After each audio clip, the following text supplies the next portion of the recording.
Here, say something, Dad. Hey, son. Sounds good. Sounds good. What do I hear it? No, just I can hear it. Eh, I can hear it. Um. So anyway, I think what I'm gonna do now is just really ask you some questions, and you could give answers, and you could expound, give deeper answers if you like. okay, that's fine. Um. I'll do my best. Thank you. Thank you. I guess first and foremost, just to go back down memory lane. Once again, I want you to tell us where were you born? If you remember where you were born, what city, what day? Okay, it's a long story. I was born in Nigeria, Abiyokuta. That's where my parents went to do their work as Oloyibo. So, but I was born there at Abiyokuta in West. That does not mean I'm from there. I'm from Agolo. So anywhere they ask me where you born from, I say I'm born at Agolo. So Abiyokuta, I'm born at Agolo in the year of 1941, And and July 2741. So I'm now aging. were you were you born in a were you born in a hospital or were you born you I know was born at 1941? It's I was born at the backyard. yeah. When during my own days, when the woman is getting labor, they take the woman to the backyard and put mat on the backyard leaves, and then the midwife now will try to help the woman push the baby out, and then they go, and then people will start dancing that the baby is come. At that time, did you have any brothers and sisters, and how old were they? I am the firstborn. Firstborn. See, I was the that's firstborn. I was the firstborn, and for my parents. But I have a lot of uncles and a lot of nephews. But in my own start of family, I am the first. how long until you had a brother or a sister? I think we give it a gap of 3 years. I had a sister called Susanna. Now I'm married to Nisa. And after another 3 years, Master came. I'm married to Nemo. After another 3 years, Agnes came. Married where she married. And then after 3 years, Philomena came. Ngozi came. After another 3 years, then Anthony came, but now he's passed, my brother. After 3 years, then Thomas came. My wife is going to work. Yes, she Why come and say your name? Go. is. All right, Chi. Come and say your name. So, and then I had Thomas Mark. And after Thomas Mark, then Eukarya. But Eukarya passed. Had Anthony passed. Had Caroline was born before before before Agnes, before Mercy. And my mother kept a Latin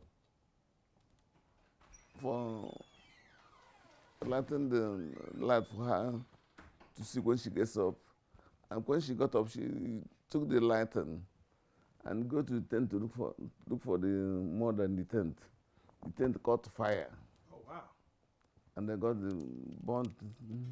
She was burnt, and they went to her to hospital, but she died in the hospital. So I have had the 3 deaths. That one, Caroline, um, and Anthony, and Eukarya, Yakira is your sister who last sister. that's it. She didn't make it. No, she died when she was having a baby, Oh, the first baby, wow. and baby already born, came out, lived for 1 day, 3 days, and she bleeded. Due to poor facility, she bleeded to death. That same day she delivered the baby. But baby lived for 3 days and then died too. Wow. So overall, you had how many brothers and sisters? I have one left. Well, how many did you have? I have three brothers. One died. We're remaining two now. I have sisters. 7 sisters. 2 died. So from when growing up till you were probably before a teenage, 12 years old, without going too deep, how was your adolescence growing up in Nigeria as far as from kid till about 12 years old? I lived with my parents in West all my childhood. But when I came to the age of reason about 8 years, they sent me home to East. We learned to get a proper education. And that's when I went home. So my teenage group was was in East with my aunt Veronica Ejidak Eisi, and then her son, first son, called Habat Eisi, a very good man, took me as his house boy and trained me and groomed me very well through education. But before then, I went to serve somebody, another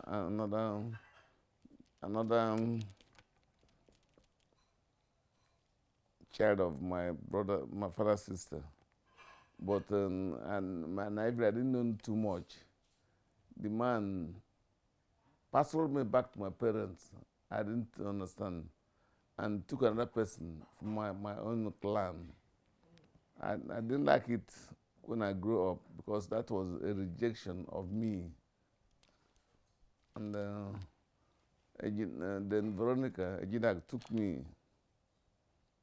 Then her son took me to stay with me and then teach, and then guide me, and then put me to another family of their tribe in the village as he goes to further studies. And then I finished my elementary school, and this Sabat said that I have to go to college because the person that I grew up with when I was in elementary, sixth grade or 12th grade, call it, said that I'll go and do some business. Then this Sabat said no, he wants me to go to college. I went to college, did well in college, 5-year college, then came out, passed, went to the city, Lagos, capital city, and got job the same 2 days I got Lagos, I got a job in Ministry of Information. Ministry of Information? Information, yeah. And I worked as a technician, graphic art. That's where I worked. But when the school start came, then I transferred to BWAC as a clerk in BWAC, British Engineering West African Corporation. And from there, I got to first class, second class, chief clerk, personnel manager. And I was able to be groomed by my good mentor called Mike Okabam from Arondi Zog. I learned a lot from him how to manage things, managerial status. And after that, war came out. Civil war came, and I went to I went to, after the Civil War, I came back to Lagos and got into Asuma, Edwin Asuma, a Ghanaian who was a personnel manager. He was a very constructive administrator. I learned a lot again from him. From him, then I got to Paul Imoka from Anambra. from Nene. He grew me very well. From there, I came to America. Came to America in 1970, I call it 73. Okay, before we get to the part of coming into America, growing up and going to school from your adolescence to college, like what was your because you're very smart, you're very well educated. What was your motivation to be as good as you were? What were you wanting to do as far as to be? I thought I'd be a doctor. I want to go into medical. And when I went to high school in Nigeria, my aim to do my zoology, which I was good in. And when I went to high school, Federal School of Science, Lagos, to do my advanced level course, what I did was physics, chemistry, and zoo. And I passed physics, passed zoo, and had H, hopeless in chemistry. I couldn't believe it. So that's the time I lost hope of being a medical doctor in Nigeria. I had to find a way to go overseas to further my education.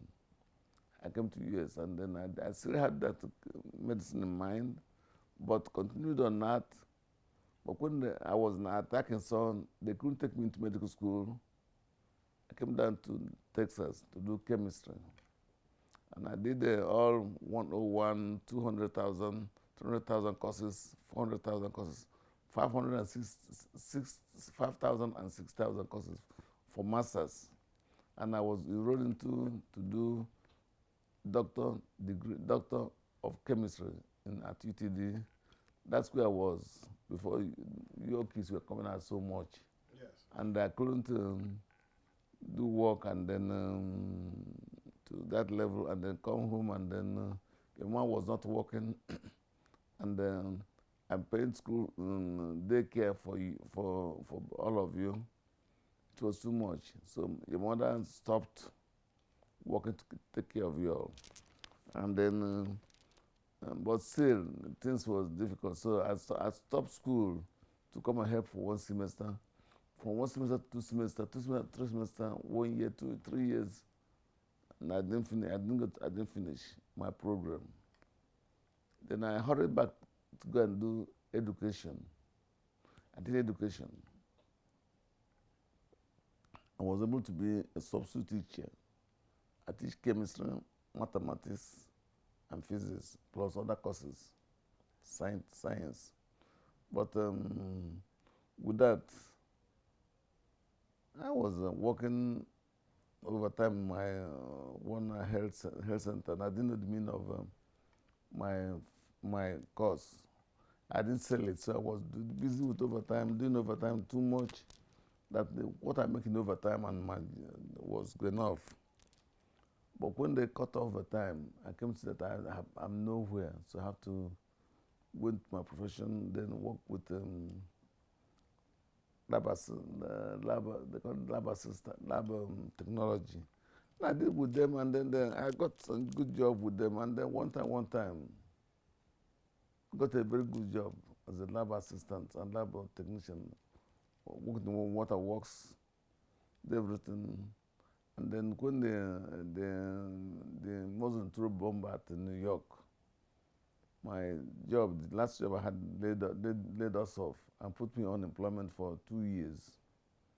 And so after working, and then I don't know what to do. So the government took me and trained me as a farm tech, because when they know that I was educated enough, they put me into pharmacy and trained me as farm tech. With my chemistry and mathematics and physics and other things, I sailed through the farm tech very well. But because I'm not used to typing, my typing flowed me down.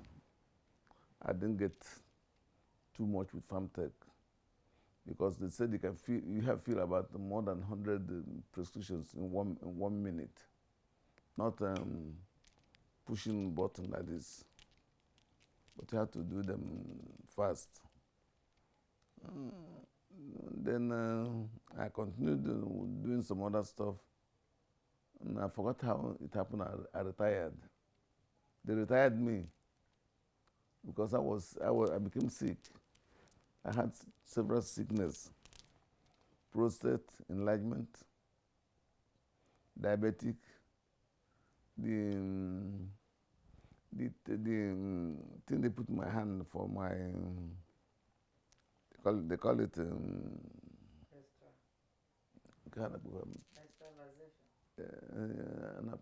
medication. What they call that medication? They put chemotherapy, and they said it's dangerous, but they want to try it for me. I think that's what I mentioned. They put the first one for me, it was okay. Second one was okay, but they were watching. Third one exploded in my arm, and my hands was as big as a tire motorcycle, and then got me this. So that's another sickness that was they were to cut off my hand. But God was so good. After there was a treatment from the hospital, it went down and some scratches, but I'm doing okay with it. Then came diabetic. I'd like to drink some alcohol, but they thought the alcohol that is my diabetic problem is not. Because I told the doctor that later I leave me, I want to run down the hall and run back. So you can see I can be able to go. That I have a party to attend that night. Because the one doctor Nene saw I was going to the bathroom so fast and told your brother, Obinna, that when they get home, they should call ambulance to come and take me up. Because he knows what he was talking. And if they refuse, that they should, ambulance come, let them call him. I came back. They were ready to put me to the hospital, and I said, no, I'm not going. I went and laid on the bed, and after they asked me to go to the hospital, and I don't want to go. Let me not be a hard-headed person. And I went to the hospital. And then they checked my blood, sugar, diabetes. I couldn't believe it. And I went from 700 to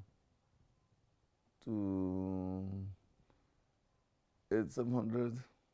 They said it was going higher. 700, 500, 600. But it's changed because it was 200 and something points. And then up to now, I'm still taking my diabetic medication, metformin, and plus other ones. I take about 8 medications to keep staying alive now. What I did was to divide it into 2. I take some because I don't want medicine to wake me up. I take some in the morning, the other 4 in the morning, 4 in the evening. So when I finish with 2 now, I have to go and take the one evenings. So because my medicine was so good that I take them once a day. So I'll take them once a day or divide them up and then take them once a day, once in the morning, once in the evening. So it works out for me that way. So that's how it is. All right, so to go back. But all this that is happening is I have a nice lady beside me. And in our language, they call it in our language, I call it an angel.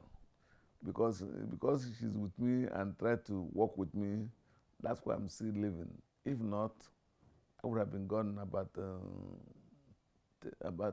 10 or 12 years ago, before 1980 something or 90 something.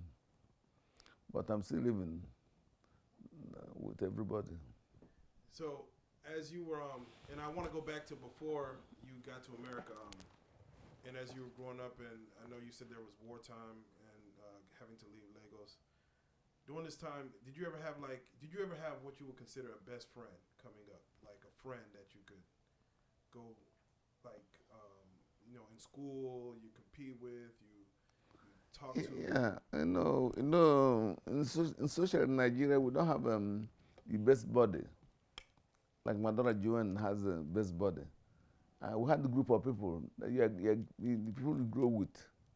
So when you're in high school, I miss those group of people that I grew up with in high school. Then come to this country, had a group of people I grew up with come to America for first in America, but we all moved away.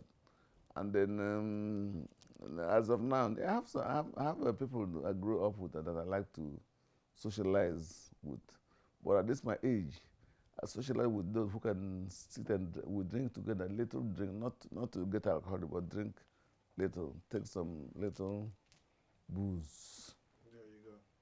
Who did you to your decision to come to America? Was it your decision, or were you not saying forced out? Were you said you couldn't finish your education there? Had I did my chemistry, physics,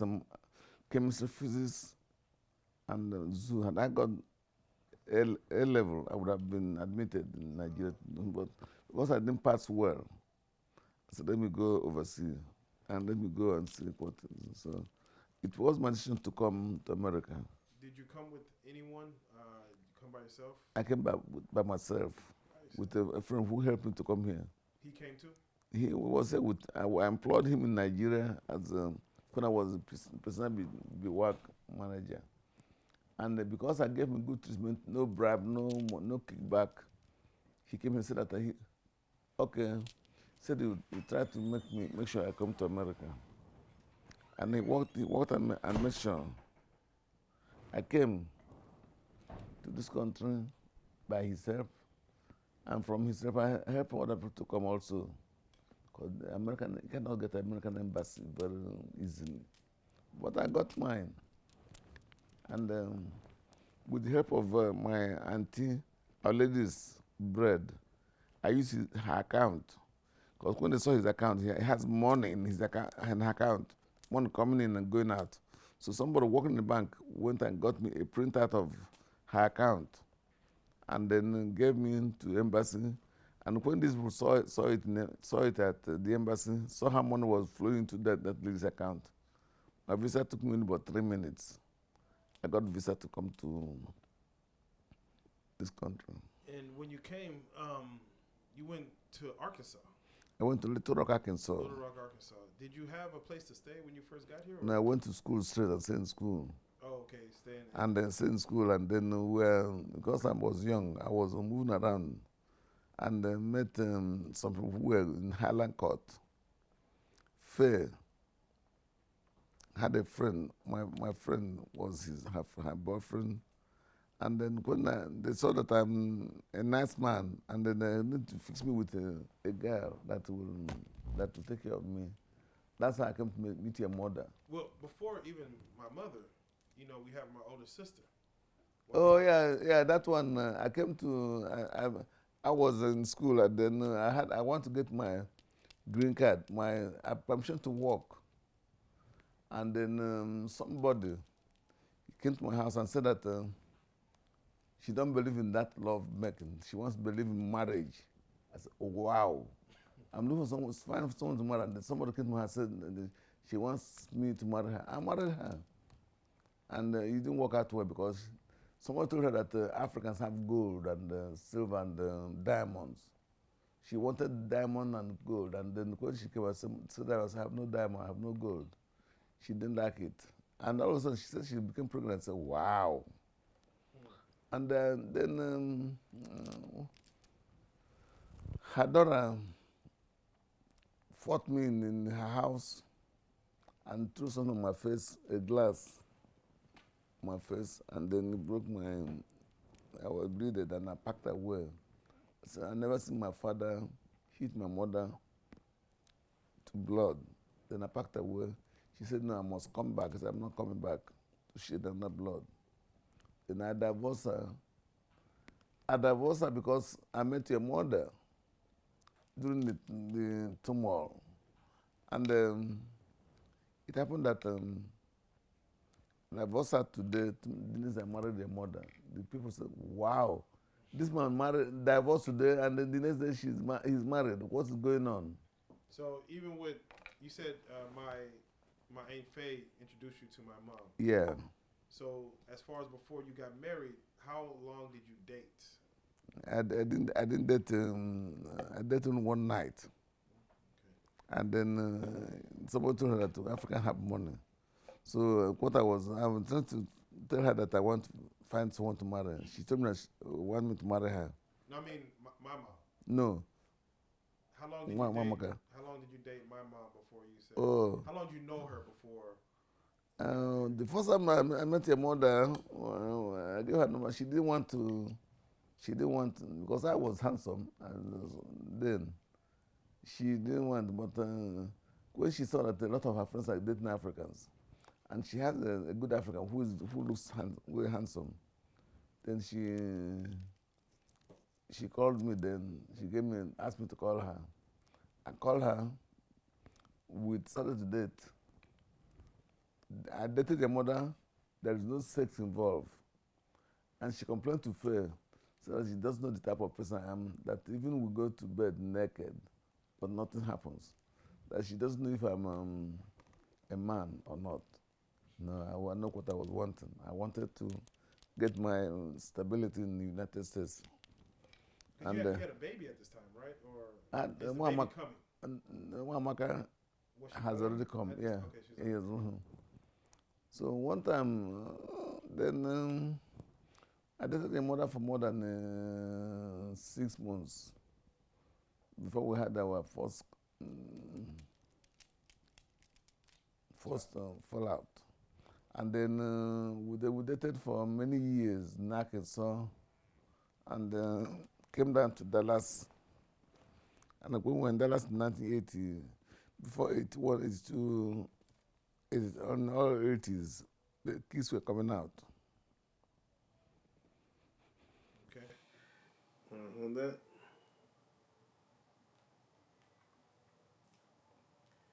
All right.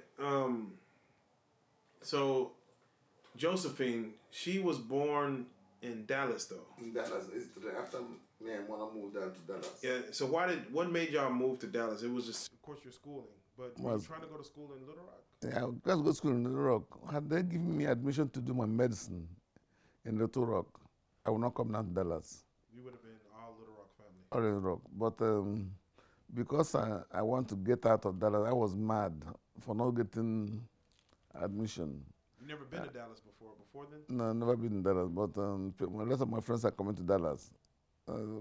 People like Ernest asked me to come to Dallas. No, he was asking me to come to Dallas because he wanted my wife. And I came to Dallas, and I started working in Dallas, and then working and making some good money, moving around. So since then, I've been in Dallas to present. Okay, Josephine, she was born in 1981. 83. Or is that 81? I was born in 83. Okay. And of course, Joanne, 85, Jocelyn, 84. When Josephine was born. Jocelyn is 85. I'm 86. Remember? Yeah. Joanne's here. When JoJo's born, 81, were you already in Newkirk at that time? Were we living? I was in Newkirk, yeah. Okay.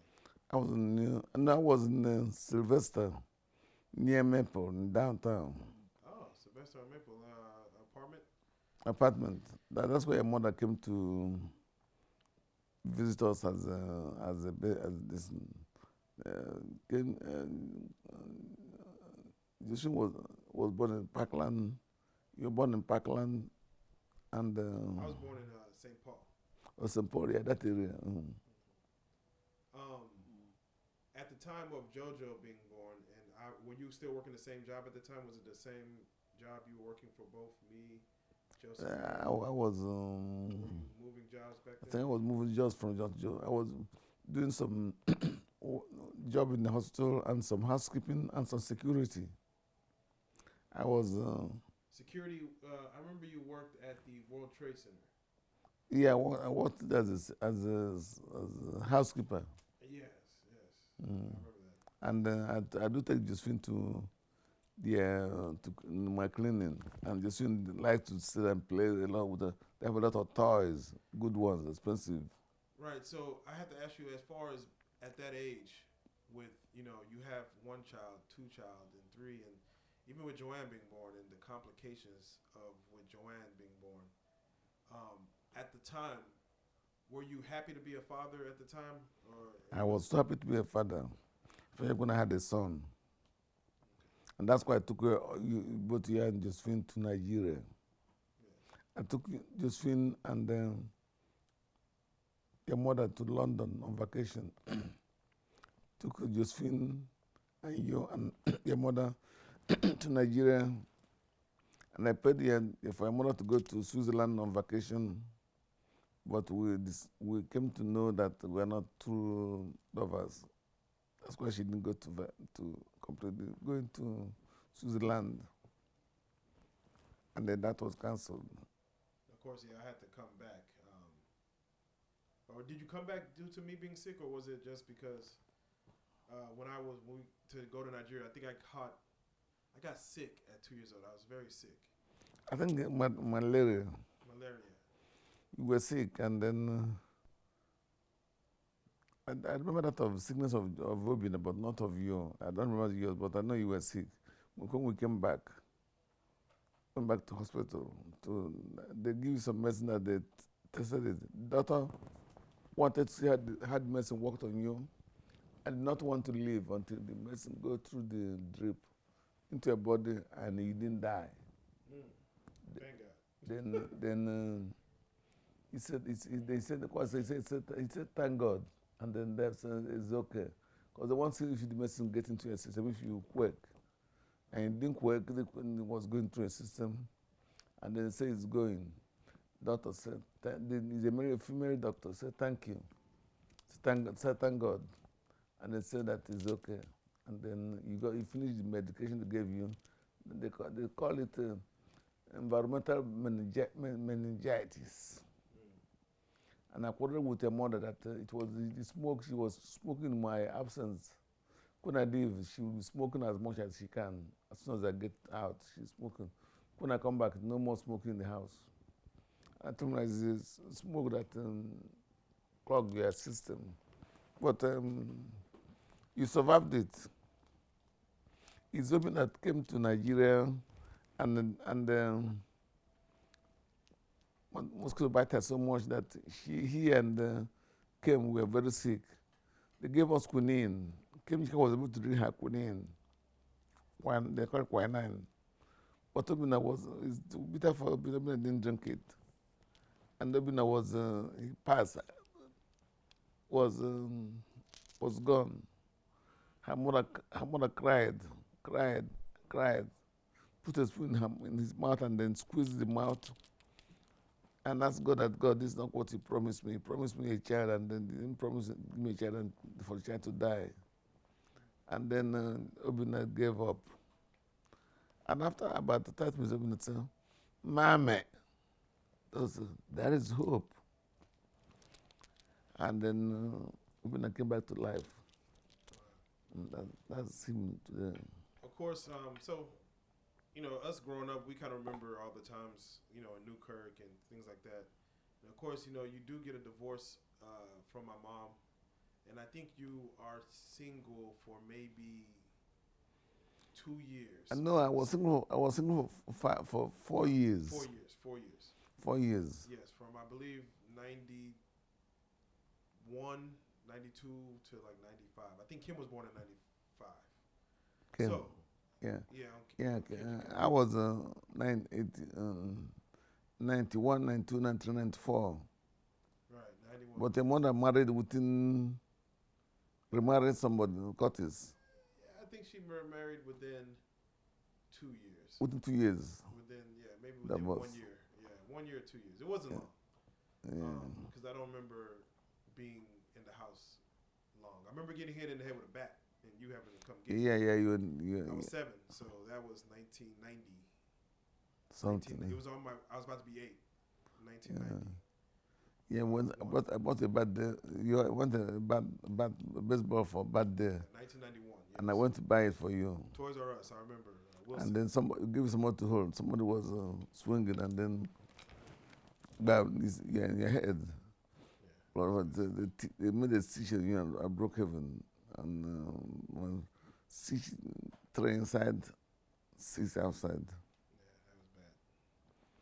So meeting Chichi, your current wife. How did that happen? As far as where you went back to Nigeria? Yeah, no, I think you knew to go to get her. No, no, I didn't go to Gota. When I stayed by myself for more than 4 years.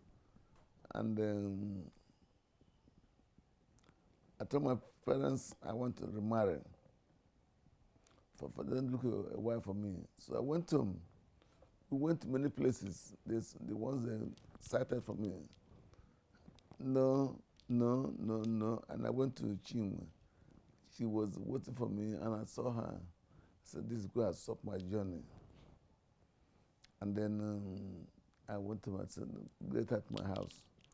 I got at my house, and then she came, and then I gave her some little cookies and a drink to please her. I told her that I've seen you, I like you, and I want to marry you. She got surprised. She sat down and was about, I don't know if she was about to run. She said she had what I said, but that she would go home and tell her people, and let me know what they said. I said, I want the answer now. I don't want it. My brother Gabe said, no, let him, that's the normal. She goes go and tell her parents. I said, okay. Went and told her parents. And then on a New Year night, Christmas, New Year night, day before New Year, she sent a message that she agreed that I would marry her. My friends started to rejoice. They were dancing everywhere. I said, why are you dancing? They say it's not difficult. It's difficult to get a lady. I agreed to marry anybody that time. They're happy that she agreed to marry me. I said, I don't know nobody would say no to me for marriage. I thought I was very handsome and able to perform very well.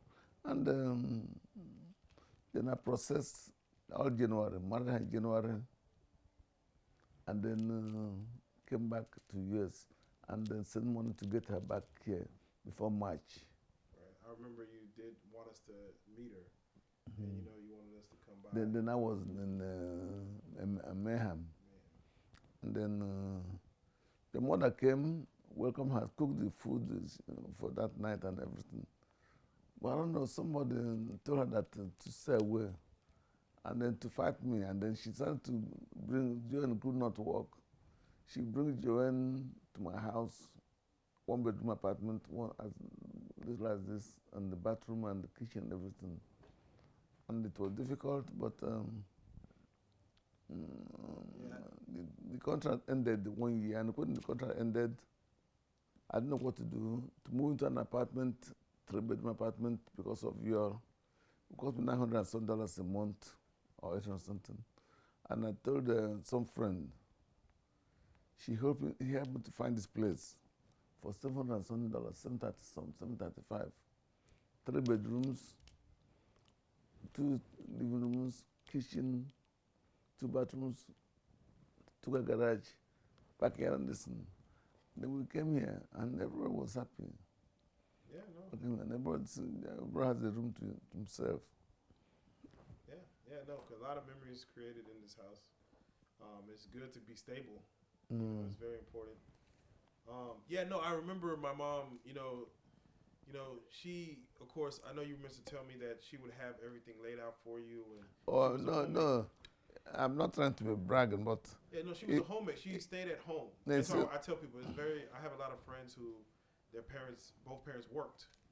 Or, the single mom have to work. But I said my dad always provided during the time that my mom would be at home. So I never had a parent. I never could come home and say, where's my mom or where's my parents? It was always, my mom was always there to cook for us. I would say, yes, during that time, I guess she was getting frustrated to say, like, y'all need to go, Joanne, everyone, like, y'all need to go stay with your dad and, bug him. Jocelyn was, she was crazy. Yeah, what made me mad was your mother said that it's Jocelyn and Joanne is the angels she had. That Josephine and Jonathan are the devil that God gave her. Hey, I called their grandma and told their grandma. Grandma was mad. Was mad and called Brenda, your mother. She should not say that your child is not a devil. That's what she pushes me because but you're black with me, black. And she was beautiful, nice looking with that color. Yeah. And she thought that she tried to nurse Jocelyn to be the best baby. I told her Jocelyn will be your worst baby in life. She said no, that Jocelyn is the best. I just turned around to be the worst. Yeah, no, I always wondered, like, you know, me and JoJo came out darker, and Joanne and Jocelyn came out lighter. And so I always tell people, like, you know, with skin, you just don't know how it may go. It's traits that are passed down that you may not know how it goes. So, you know, but yeah, no, I think she used to drop us off just saying, hey, I don't even care how y'all get in the house. I don't care I don't care what y'all eat.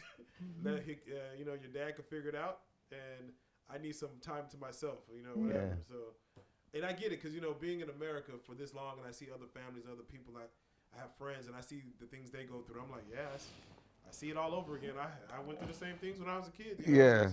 you know, kids are stuck there. You know, you lived. You know, your father passed. I was, my father passed when your mother was still alive. And her husband brought some clothes for me to take home.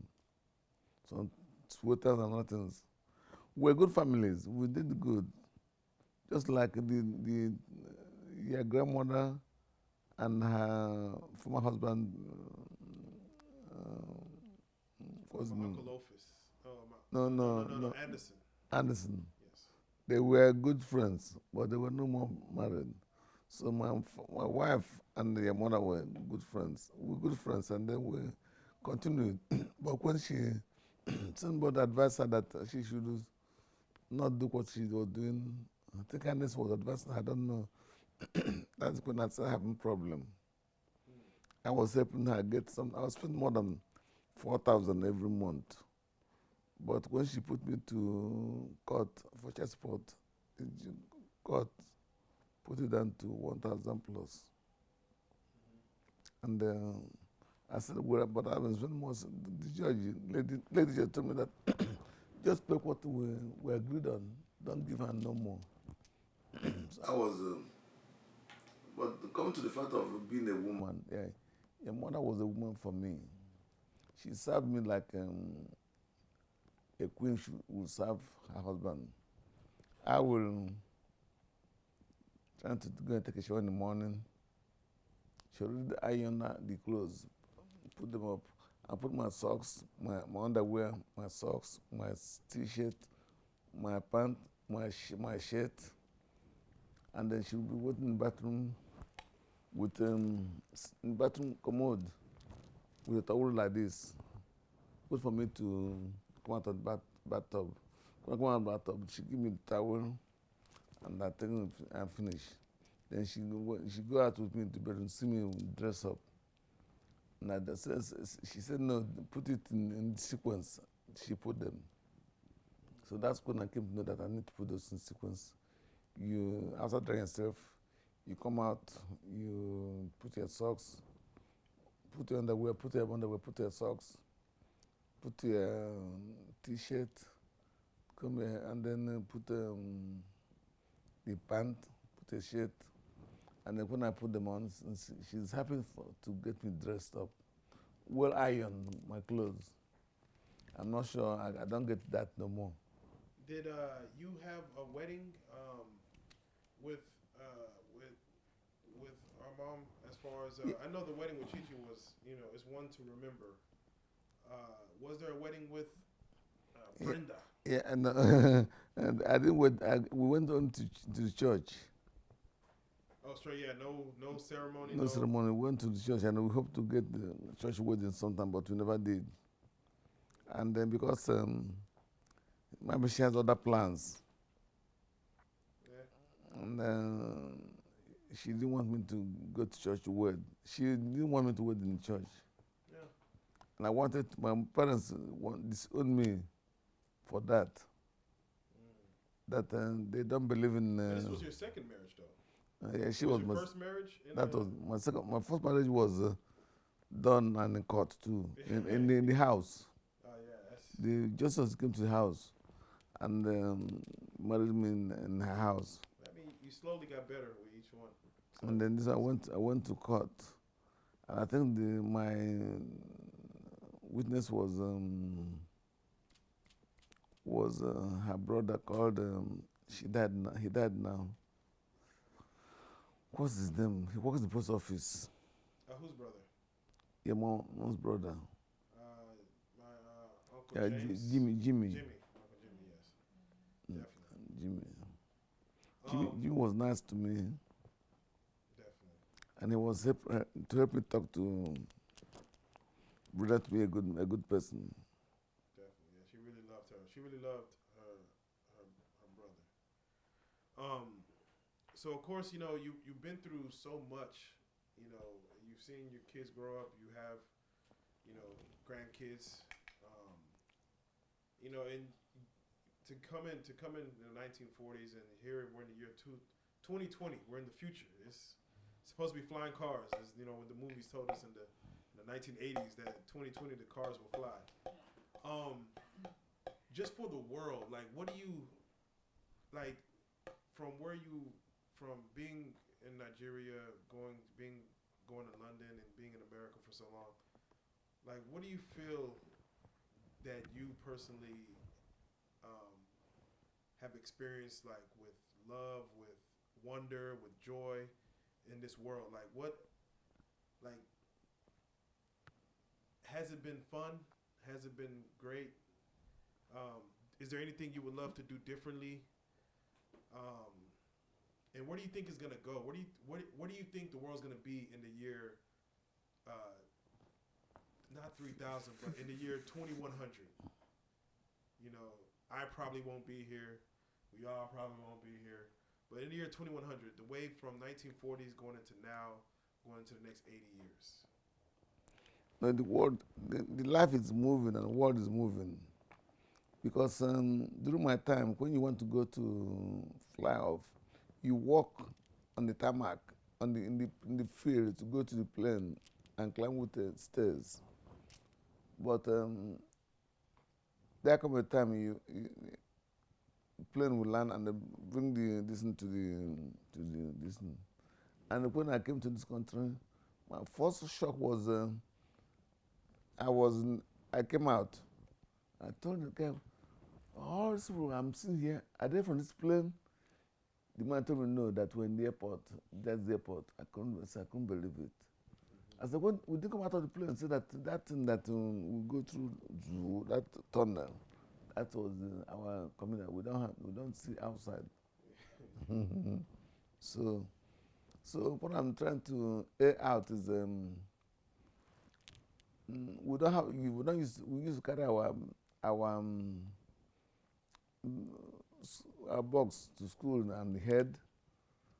Now I come to age where they carry the backpack, they put it at the back. And maybe motorcars that were flying, with this time you cannot go more than 30 miles per hour. 35 miles per hour is the highest you can go. 250 is the highest. Now we go 120. So maybe in 21st century, we'll get a button that when you put your backpack, you start a battery, and when you're walking, you can press the two buttons, jump me up. You fly like a butterfly, then go down, and then you walk, and then start again. You pump it again, you hop it up like helicopter. Yes. You fly up. Yeah. That's what I'm thinking that will happen in the future. Yeah. They make it. The goal for technology is to make things so easy where we won't have to get up and do nothing. It's so easy now that I can't believe it. Is there anywhere that you have not been that you wanted to go in this world? Yeah, I want to go to most places like in Africa, in Europe, in Asia, to travel around and then come back. Have you been to Asia? No. Unless flying through Dakwa, a line. But thanks to God, my daughter, yes, your sister, Josephine, is working in airline and has made it possible for me to move around the United States. That I need to go to Chicago next week, and she's gonna book me in and put me in the flight. If it was that I have to pay for the flight, I will not go. And we went to meeting at Washington. If she did not put me on the plane to go to Washington, I will not go. And I went with Joanne and my wife. I mean, you taught me the art of traveling. You know, I went to DC.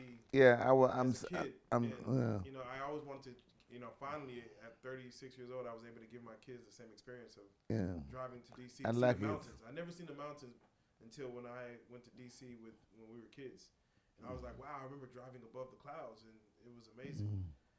So you've driven a lot of places. You know, Minneapolis, LA. Have you ever driven to New York City? No. I was to go to New York with me and your mother. We were to drive from Arkansas to New York to Los Angeles. But something happened. We said, let us go to Los Angeles and come back and go.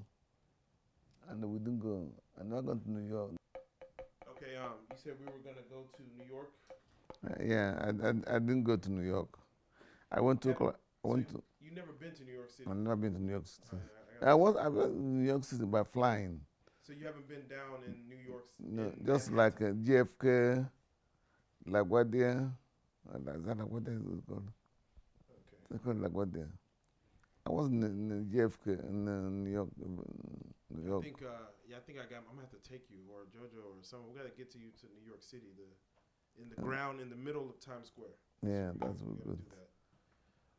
But yeah, I think you've been everywhere else. Florida, LA. LA, yeah.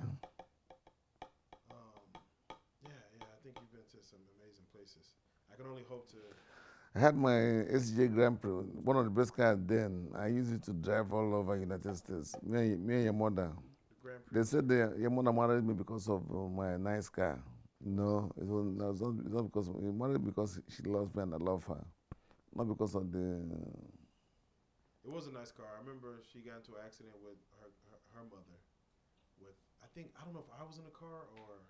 In Dallas? Yeah. It flew? Walnut. Walnut and Midway, I think, and Marshville. Marsh, yeah. And we flew, it flew over. That's what my granny would tell you, that we flew over other cars. I didn't know that the car flew. I think your mother was speeding. She said the brakes went out. It's a scary thing. She said no brakes at the red light. No. She hit the brakes, nothing. That's the scariest thing, because how you going to stop? You know, they don't make cars like that no more, though. So it's, you know, those cars were made like tanks. Now it's plastic, so. I don't know. Yeah.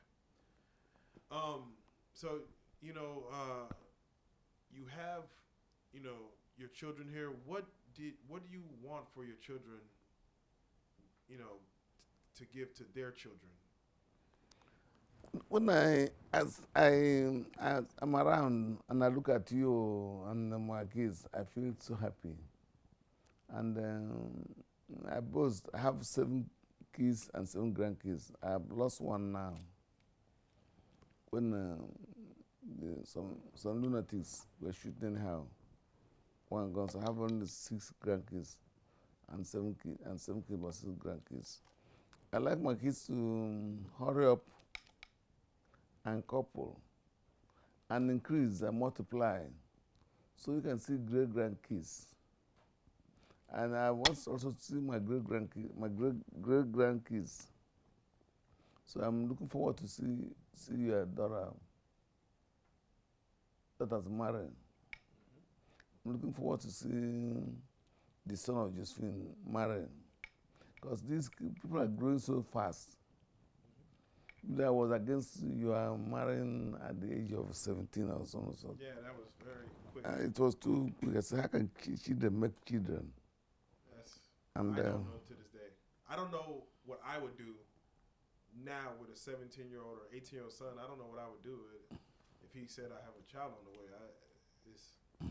I mean, you deal with it, but you know, you want so much more for your children. You know, Yeah. do something different. So, but then things were cheaper. Gas was not expensive. There's one time gas was $16 a gallon. Oh yeah, I remember. You live in an apartment and pay $45 a month. I remember. So now you live in a house and pay about 150 a month in a whole house. But now you pay 2,000 plus. 2,000 plus, just to. I couldn't afford it. Yes. No, definitely. What else? I just had something I wanted to ask you. I forgot. Well, I think that's enough for now. I get excited to see my kids progress, Yeah. and I get more excited when I see Yeah. when I sit down. Like I went to listen with Joanne last Saturday or last Saturday, and when I see you walk to go to listen, I was appreciating your walking to the place, how good you're walking, how happy I said, seriously, you got a child like this. Hey, and I do like a friend of mine cried when I called John. You ran to come to me. He said his son doesn't run to him, doesn't even. I don't see. Yeah, no, it's funny because our name, the Maduagwu name, is probably in Nigeria like not saying a common name, but it's it's easy to say. But in America, it's like out of all the Nigerians I know, they normally have easier to say names when you see it on paper. Ours has always been a little harder to say, so therefore you take more pride in it when someone messes it up. And you say, you correct them. Yeah, you correct them of how to say it, or they say, how do you say this? So you say it with pride. How proudful are you of your name and the legacy that you Yeah, I'm so proud of our name because my father did a lot as a strong man to put our name forward. I married a very beautiful woman. My mother was very beautiful and kind, very kind and beautiful. And they said I took after my mother, being a handsome boy and kind too. My father was strong. My father doesn't give any problem. If you do too much, he give you, say, will you take it, I give you this. And if you are not a human being, he give you why? And when he gives you this slap, you see thunders. Yeah, no, one of my things was I was very upset that I wasn't able to, finish the level of schooling that you wanted me to do as your only son at the time before Obi. I always wanted to give you that, level of love. Yeah, but I say this, with my passion and what I do, as even doing these interviews, I have a following of over 100,000 people. I have 8 million views, and I always look at it like maybe the Lord works the way the Lord works. I'm still here. I'm still healthy. I'm still alive, and I feel like my name and our name, the Maduagwu name, will go further with what I'm doing now to be in people's minds and worlds than if I was to be, let's say, a doctor or lawyer. To have hundreds of thousands of people know your name, it makes it a little more powerful than anything I would have probably done financially. Making 100,000 a year or something, but to maybe touch 100,000 people is, to me, it's more rewarding. Yeah. As long as I can, not need you for nothing.